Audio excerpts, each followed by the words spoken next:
This is the X-Men Origins, Genre, and Genre Analysis by Malick. Okay. Genre is a term used for the categorization of forms of art and/or entertainment.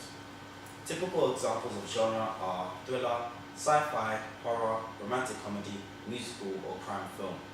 Now, with these examples, these are not the only types of genre that you can have. When it comes to genre, you can have another type of categorization, which we call subgenres. These are usually films that are either a combination of the two, like the romantic comedy, as romantic and comedy can each stand as their own genre, or there are types of genre that have developed and changed to form another.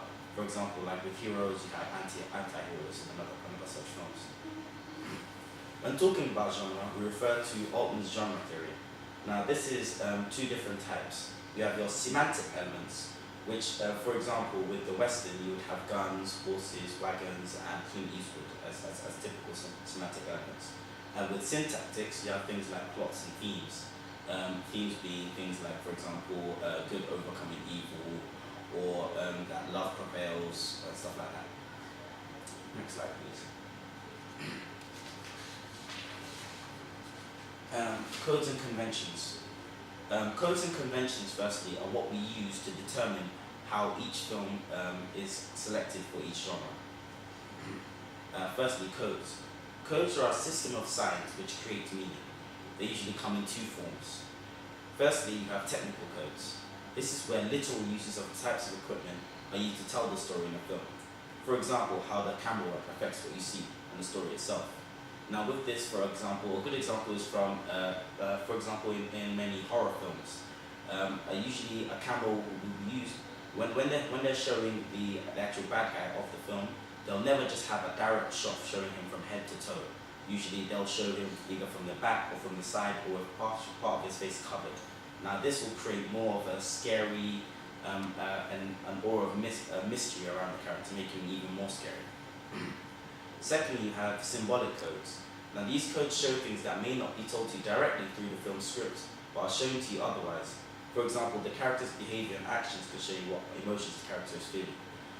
These are things like, say for instance, if a character dies in a film, and then another character is upset by this.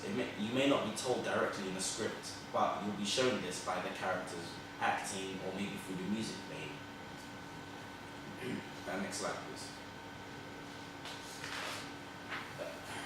Conventions. Conventions are the way in which something is usually done and accepted as being done. Conventions are usually genre-specific, for example, like having vox pops in a documentary. Another example of this could be, for example, in a martial arts film or a kung fu film, you would having two characters standing there facing each other. This is seen as a convention for kung fu film, because this shows you that there's a fight that's about to begin. Next slide, please. The film I'm going to give you a short, well, not very short, story synopsis of is Wolverine. Okay. Two mutant brothers, Logan and Victor, born 200 years ago, suffer childhood trauma and have only each other to depend on. Basically, they're immortal fighters living from war to war through the US history, until one fight with fellow soldiers lands them in front of a suture, which doesn't kill them and results in them being locked up. In modern times, a US colonel, Stryker, recruits them and other mutants as commandos. Eventually, Logan becomes unsatisfied with the way in which his team operates, so he quits and becomes a logger, falling in love with a local teacher named Kayla Silverfox. Years later, when Logan refuses to join Stryker's crew, the colonel sends the murderous Victor to retrieve him, and he kills Kayla. Logan, then filled with anger at her death, goes on a mission to get revenge, and on the way, Stryker convinces him to undergo a procedure that will make him stronger, giving him adamantium bones and bone claws. He then finds out that Stryker was actually lying to him, so he then goes to find Stryker's island, where he's been kidnapping mutants to steal their powers and create one mutant with many powers who can be controlled. Once there, he discovers that Kayla's alive and had fooled him the whole time. He then fights with his brother, defeats him, and releases the trapped mutants. Then Stryker sends his new mutant Deadpool in an attempt to kill Wolverine. Deadpool is beheaded in a fight, which results in the destruction of an entire tower, in which Victor in which Victor allies forces with Wolverine. Then Stryker shoots both Wolverine and Kayla with adamantium bullets. Kayla dies. Stryker is mind tricked into walking until his feet bleed, and Wolverine, memory lost after taking a bullet to the head, walks away from the scene more or less reborn with no memory. Next slide, please. Mutants representing racism. In this film, mutants are shown as second-class citizens and are pressured into hiding the fact that they are mutants. Also, they have people taking advantage of them. This is almost an allusion to how slave traders would use slaves to do their work for them due to their being black. Now in this film, I chose this example because in this film there's a very heavy theme of these type of people being oppressed for things that are unique to them.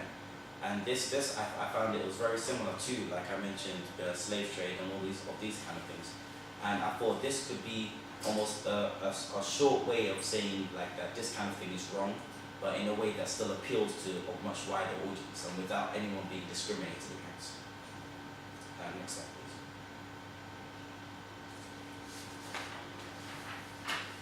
X-Men Origin Wolverine, a more deeper look into it. This is an American superhero film based on a Marvel comic, and is a prequel to the X-Men film trilogy.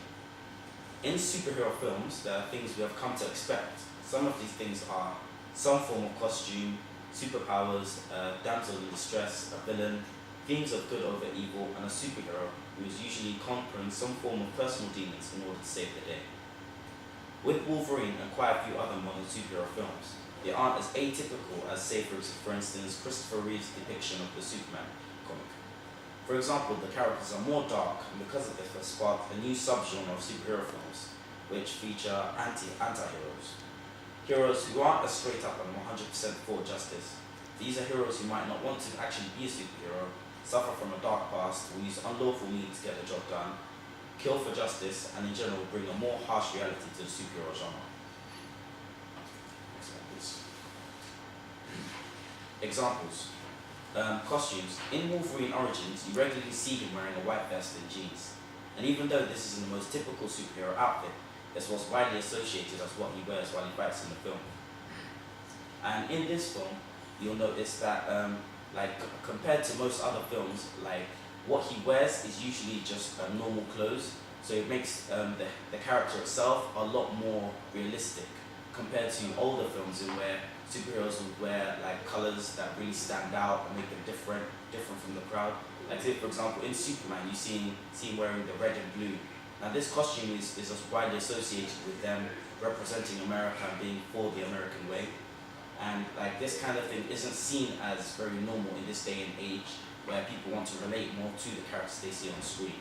So by taking away that grandeur, it makes them a lot more simple to understand, and it also takes it more away from the typical superhero theme where it's everyone is kind of macho and it's very straightforward, evil versus bad, good versus evil, and that whole overcoming that whole bad to show up the best way, which is the American way. Powers. In Wolverine Origins, there are loads of superpowers on show, as they play heavily on the story, being in a universe where a subspecies of humans called mutants who all possess powers of some sort. The main character, Logan, or Wolverine, has the ability to regenerate from any wound, is seemingly immortal and doesn't age, and the power that he's most recognized for are the metal claws that protrude from his knuckles. He had to overcome the evil of his brother. Initially, he had to defeat them. Then he had to defeat the Deadpool as well as Stryker, who were the evil characters of this film at different points. And these are the main themes that you see in almost every superhero film, and that is good overcoming evil. And though with more recent films you find that the good isn't the most straightforward and typical good that you would have seen in earlier films, it is still that same stock theme that has carried on. Thank you.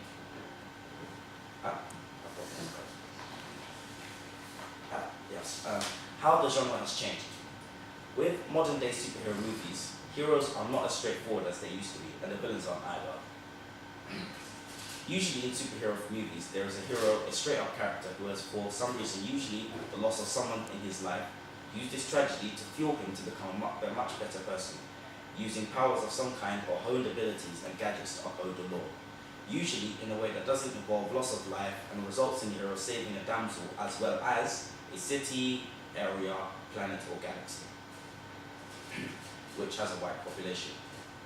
However, these days they tend to involve a hero who either doesn't really want to be a hero or a hero just really unsure of himself and his walk in life, and is usually darker than all the other interpretations of himself. A key example of this would be Batman. Now, if you were to look at the initial versions of Batman, they were a lot more child-friendly. The costume even was a lot more human looking, whereas with this version of Batman, he's actually wearing body armor. Everything he's wearing makes sense, and they've made the entire story a lot more gritty and even darker looking. And they use different types of filters for this film. So the entire look is a lot more dark, a lot more gritty. There's a lot more intense violence. There's blood, there's gore, people die more, and in general it appeals to a much wider audience, though not as much for the younger kids it was initially created for. And this has been done to expand it and make it Batman, but still different, so that more people want to see it and not just expect it to be a typical Batman film. These days, superhero films involve a twist in the end, which reveals that someone who was initially a good guy turns out to be a bad guy. Batman is then again an example of this, which shows that the villains have changed. Also, instead of being typical, you know who the villain is, as they have pretended to be good guys for the best part of the film. I think personally that superhero films have become like this because people are slowly becoming bored of the original superhero stock type. And making a superhero more bad is the simplest way of changing the superhero to make it more entertaining without losing the character in the process.